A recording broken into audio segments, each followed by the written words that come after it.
নমস্কাৰ সকলোকে স্বাগত জনাইছোঁ আপোনালোকৰ আপন চেনেল টাইমছ অসম নিউজলৈ। আজি ভিডিঅ'টো আমাৰ অংগনবাড়ী কৰ্মী সহায়িকা বাইদেউসকলৰ বাবে খুবেই গুৰুত্বপূৰ্ণ আৰু লেটেষ্ট আপডেটৰ ভিডিঅ' আপোনালোকে জানে যে মই অংগনবাড়ী ৰিলেটেড ভিডিঅ'সমূহ আপোনালোকৰ সন্মুখত উপস্থাপন কৰি থাকোঁ আৰু ইতিমধ্যে পৰিলক্ষিত হৈছে যে অসম ৰাজ্যিক অংগনবাড়ী কৰ্মী সহায়িকা সন্থাৰ পৰা বৃহৎ সিদ্ধান্ত গ্ৰহণ কৰা হৈছে।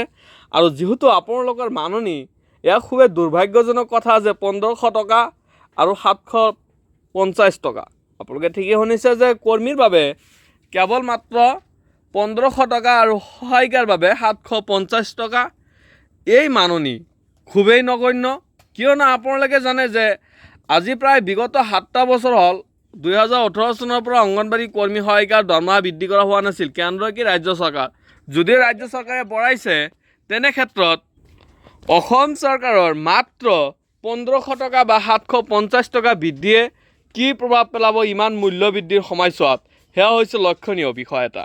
অসম ৰাজ্য অংগনবাড়ী কৰ্মী সহায়িকা সন্থাৰ তৰফৰ পৰা যি মেমৰেণ্ডাম দিয়া হৈছিল বা সঞ্চালক কাৰ্যালয়ৰ লগত যি বুজাবুজি চুক্তি হৈছিল, সেই চুক্তি মৰ্মে বা সেই প্ৰস্তাৱ অনুসৰি সঞ্চালক মহোদয়ে নিজাববীয়াকৈ এটা প্ৰস্তাৱ প্ৰেৰণ কৰিছিল চৰকাৰলৈ। যিহেতু অংগনবাড়ী কৰ্মী সহায়িকাৰ দাবী আছিল 15,000 টকা দৰমহা হ'ব লাগে, তেনে ক্ষেত্ৰত সঞ্চালক মহোদয়ে এটা স্পেচিয়েলি এটা মেমৰেণ্ডাম বা এটা প্ৰস্তাৱ চৰকাৰলৈ প্ৰেৰণ কৰে। আৰু সেই প্ৰস্তাৱ অনুসৰি অসম চৰকাৰে বা অসম চৰকাৰৰ যি মন্ত্ৰী মাননীয় অজন্তা নিয়োগ বাইদেউ অৰ্থাৎ কোনো ধৰণৰ সঁহাৰি জনোৱা পৰিলক্ষিত হোৱা নাই। আপোনালোকে ঠিকে শুনিছে, ইতিমধ্যে অসম ৰাজ্য অংগনবাড়ী কৰ্মী সহায়িকা সন্থাৰ পৰা বিশেষ ঘোষণা কৰা হৈছে আৰু ইয়াতে উল্লেখ কৰি পুনৰ এটা মেমৰেণ্ডাম পঠোৱা হৈছে, অৰ্থাৎ এটা আবেদন প্ৰক্ৰিয়া আবেদন জনোৱা হৈছে। প্ৰসংগ হৈছে অংগনবাড়ী কৰ্মী সহায়িকাৰ যি মাননি বৃদ্ধি, সেই মাননি বৃদ্ধিৰ পুনৰ বিবেচনা কৰা। আৰু ইতিমধ্যে প্ৰতি ইয়াতে নিশ্চয় আপোনালোকে দেখা পাইছে মন্দিয়া শিশু উন্নয়ন প্ৰকল্প কমিটি CITU পঞ্জীয়ন নম্বৰ ইয়াতে উল্লেখ আছে 11/7/2025 উল্লেখ কৰিছে। আপোনালোকে নিশ্চয় ঠিকেই চাই আছে। প্ৰতি মাননীয় মহোদয়া অসম চৰকাৰৰ মহিলা আৰু শিশু কল্যাণ তথা বিত্ত বিভাগৰ মন্ত্ৰী মহোদয় অৰ্থাৎ অজন্তা নিয়োগ বাইদেউলৈ লিখিছে, অৰ্থাৎ মাননীয় মন্ত্ৰী অজন্তা নিয়োগ বাইদেউলৈ এই পত্ৰখন লিখা হৈছে। মাননি বৃদ্ধিৰ সিদ্ধান্ত পুনৰ বিবেচনা কৰাৰ বাবে আবেদন জনোৱা হৈছে।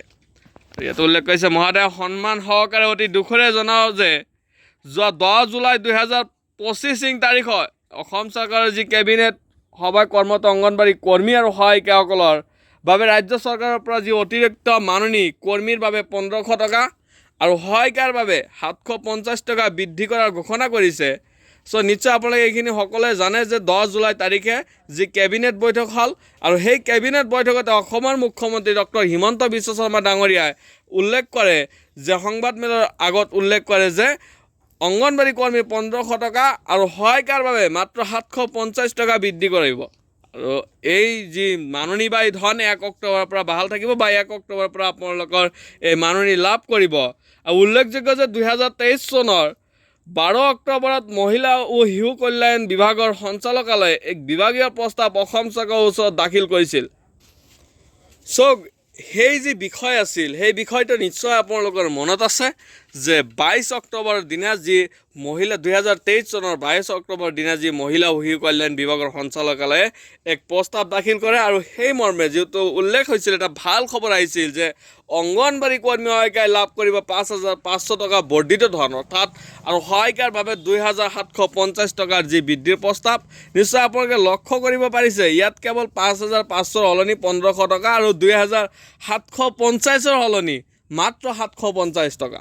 নিশ্চয় আপোনালোকে পৰিলক্ষিত কৰিব পাৰিছে যে সেই যি আপোনালোকৰ প্ৰস্তাৱ আছিল বা সঞ্চালকালয়ে যি প্ৰস্তাৱ প্ৰেৰণ কৰিছিল চৰকাৰলৈ, তাৰে ওপৰত কোনো গুৰুত্বই দিয়া নাই অসম চৰকাৰে। আৰু এটা কথা লক্ষণীয় হৈ পৰিছে যে অংগনবাড়ীৰ যি ইমান মূল্যবৃদ্ধিৰ বজাৰত তেওঁলোকে চলিব পৰা যিটো অসুবিধা হৈছে আৰু ইমান মূল্যবৃদ্ধিৰ সময়ছোৱাতো অসম চৰকাৰৰ মাত্ৰ 1500 টকা আৰু 750 টকা কৰ্মী সহায়িকাৰ জীৱনলৈ কি প্ৰভাৱ পৰিব। গতিকে ইয়াতে সন্থাৰ পৰা আবেদন পত্ৰ প্ৰেৰণ কৰা হৈছে। অসম ৰাজ্য অংগনবাড়ী কৰ্মী সহায়িকা সন্থা সঞ্চালকালয়ৰ উক্ত প্ৰস্তাৱ বিবেচনা কৰিবলৈ পুনৰ আবেদন জনালে ইয়াত উল্লেখ কৰিছে সন্থাৰ পৰা। গতিকে মহোদয় বাইদেৱে দয়া কৰি আমাৰ মাননি বৃদ্ধিৰ বিষয়টো পুনৰ বিবেচনা কৰি অসমৰ অংগনবাড়ী কৰ্মী আৰু সহায়িকাসকলক উপকৃত কৰে যেন এয়া আমাৰ মন দিয়া প্ৰকল্প সমিতিৰ সৰল মিনিটে ইতিমধ্যে দেখা গৈছে। সি ভাগত বহুকেইগৰাকী অংগনবাড়ী কৰ্মী বাইদেৱে বা সহায়িকা বাইদেৱে একেলগ হৈ সংবাদমেলৰ আগত এটা বস্তু উল্লেখ কৰিছে যে তেওঁলোকৰ যি 5,000 টকা বা বৃদ্ধি কৰিবলগীয়া আছিল 5,500 টকা বা 1,700 টকা অৰ্থাৎ 2,750 টকা অৰ্থাৎ 2,750 টকা যি বৃদ্ধি কৰাৰ কথা আছিল সেইটো অসম চৰকাৰে কোনো সিদ্ধান্ত গ্ৰহণ কৰা পৰিলক্ষিত হোৱা নাই। এই কথা শিৱসাগৰৰ অংগনবাড়ী কৰ্মী সহায়িকা বাইদেউসকলে উল্লেখ কৰিছে। আজি বিভিন্ন সংবাদমেলৰ আগতে নিউজ 18 অসমৰ আগতে এনেকুৱা ধৰণৰ মন্তব্য উল্লেখ কৰা পৰিলক্ষিত হৈছে। কিন্তু সঁচাকৈ অসম চৰকাৰৰ এই মাননি বৃদ্ধি কিমান যুক্তিপূৰ্ণ, যিহেতু বিগত 7টা বছৰে 2018 চনৰ পৰা আজিলৈকে অংগনবাড়ী কৰ্মী সহায়িকা কেন্দ্ৰীয় পৰ্যায়ত ৰাজ্যিক পৰ্যায়ত মাননি বৃদ্ধি হোৱা নাই। কিন্তু অসম চৰকাৰে কৈছে 1 অক্টোবৰৰ পৰা বৃদ্ধি পাব, যিহেতু কেবিনেটত সিদ্ধান্ত গ্ৰহণ কৰা হৈছে। সেই গতিকে ক'ব পৰা যায় যে বৃদ্ধি পাইছে। কিন্তু এই 1,500 টকা বৃদ্ধিয়ে কি প্ৰভাৱ পেলাব, আচল কথা হৈছে সেইটোৱে। আৰু অংগনবাড়ী কৰ্মী সহায়িকাৰ যি দীৰ্ঘদিনীয়া দাবী আছিল, দাবীৰ ফলত তেওঁলোকে যি সঞ্চালক মহোদয়ৰ ওচৰৰ পৰা যি এটা সান্তনা লাভ কৰিছিল, সেই সান্তনাৰ কথাটো অসম চৰকাৰে এবাৰ বিবেচনা নকৰিলে। কিয়নো আপোনালোকে এটা বস্তু পৰিলক্ষিত হৈছে, সেই সময়ছোৱাত যি আন্দোলন আছিল, ধাৰাসাৰ আন্দোলন আছিল, অংগনবাড়ী কৰ্মী সহায়িকাৰ ধৰ্মঘট আছিল আৰু 2 মাহ জোৰাও অংগনবাড়ী কেন্দ্ৰসমূহ বন্ধ আছিল। আপোনালোকে নিশ্চয় মনত কৰিব পাৰিছে। আৰু সেই সময়ছোৱাত সঞ্চালক মহোদয়ে কৈছিল যে আপোনালোকৰ বাবে চৰকাৰক প্ৰস্তাৱ দিয়া হৈছে আৰু 5,500 টকা আৰু 2,750 টকা কৰ্মীৰ বাবে 5,500 টকা আৰু 2,750 টকা সহায়িকাৰ বাবে।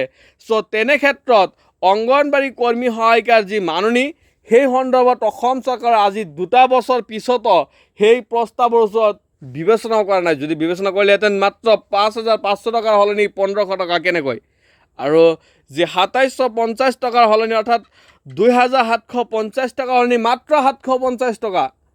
এয়া হৈছে অসম চৰকাৰৰ ওপৰত অংগনবাড়ী কৰ্মী সহায়িকাসকলৰ দুখ। আৰু এই অংগনবাড়ী কৰ্মী সহায়িকাসকলে নিশ্চয়কৈ আশাবাদী হৈ পুনৰ বিবেচনা পত্ৰ পঠাইছে। আৰু এই বিবেচনা পত্ৰৰ যোগেদি অসম চৰকাৰক পুনৰ জনাৰ চেষ্টা কৰা হৈছে আৰু সংবাদ মাধ্যমৰ যোগেদি এই কথা জনাৰ চেষ্টা কৰা হৈছে। তেনে ক্ষেত্ৰত যদি আপোনালোকে ৰন্ধন কৰ্মীৰ চাপ মাত্ৰ 500 টকা এটা বৃদ্ধি কৰিলে, যিহেতু অসম চৰকাৰে কৈছিল আমি অৰুণোদয় নিদিওঁ, অৰুণোদয় দিলে বেয়া দেখা যায়। তেনে ক্ষেত্ৰত অৰুণোদয়ত 1,250 টকা, তাৰ সলনি 500 টকা এটা ৰন্ধন কৰ্মীক বৃদ্ধি কৰিলে। নিশ্চয় আপোনালোকে পৰিলক্ষিত কৰিব পাৰিছে। আৰু আশা কৰ্মীৰ ক্ষেত্ৰতো তেনেকুৱা 1,000 টকা এটা বৃদ্ধি কৰিলে অসম চৰকাৰে। কিন্তু অংগনবাড়ীৰ ক্ষেত্ৰতো তেনেকুৱাই হ'ল, সহায়িকাৰ বাবে 750 টকা আৰু কৰ্মীৰ বাবে 1,500 টকা। যিহেতু অজন্তা নিয়োগ বাইদেৱে আগতে কৈছিল যে তেওঁলোকক অলপ কিছু পৰিমাণৰ হ'লে বৃদ্ধি কৰা হ'ব আশা কৰ্মী বা ৰন্ধন কৰ্মীতকৈ। যিহেতু অংগনবাড়ী কৰ্মী সহায়িকাই দিনটোৰ যি 4 ঘণ্টা বা 5 ঘণ্টীয়া ডিউটিৰ উপৰিও তেওঁলোকে ওজনৰ কাম আৰু বিভিন্ন ধৰণৰ কামত জড়িত, বা গৰ্ভৱতী প্ৰসূতিৰ PMMVYৰ কামেই হওক বা হোম ভিজিটেই হওক, বিভিন্ন ধৰণৰ কামৰ সৈতে জড়িত ৰাতি দিন প্ৰায় 12ৰ পৰা 17 ঘণ্টালৈকে এই অংগনবাড়ী কৰ্মী সহায়িকাই কাম কৰিবলগীয়া হয়। তেনে ক্ষেত্ৰত অসম চৰকাৰে এই মাননি কিমান যুক্তিপূৰ্ণ সেয়া আপোনালোকে কমেণ্ট কৰি জনাব। আৰু ভিডিঅ'টো আপোনালোকে যিমান পাৰে সিমান বেছি শ্বেয়াৰ কৰি যাব। আজি ভিডিঅ'ত দিবলগীয়া ইনফৰমেশ্যন বা আপডেট এইখিনি আছিল। ভিডিঅ'টো আপোনালোকে যিমান পাৰে সিমান বেছি শ্বেয়াৰ কৰিব, যাতে অন্য বান্ধৱীসকলে, আপোনালোকৰ যি অন্য বান্ধৱী আছে, তেওঁলোকে যাতে এই খবৰখন শুনিব পায় বা অসম চৰকাৰৰ যি এই সিদ্ধান্ত মাত্ৰ 1,500 টকা আৰু 750 টকাৰ যি সিদ্ধান্ত, যি দৰমহা বৃদ্ধি কৰিবলগীয়া আছে বা 1 অক্টোবৰৰ পৰা যি বাহাল থাকিব, সেই দৰমহা কিমান যুক্তিপূৰ্ণ, আপোনালোকে এইখিনি ভিডিঅ'ৰ জৰিয়তে আপোনালোকে সকলোকে নিশ্চয় ভিডিঅ'টো শ্বেয়াৰ কৰিব। আৰু ভিডিঅ'টো যদি ভাল পায় আপোনালোকে লাইক কৰি যাব আৰু চেনেলটোত নতুন আহিলে ছাবস্ক্ৰাইব কৰি যাব। আজিলৈ ইমানেই। Thank you. জয় অসম।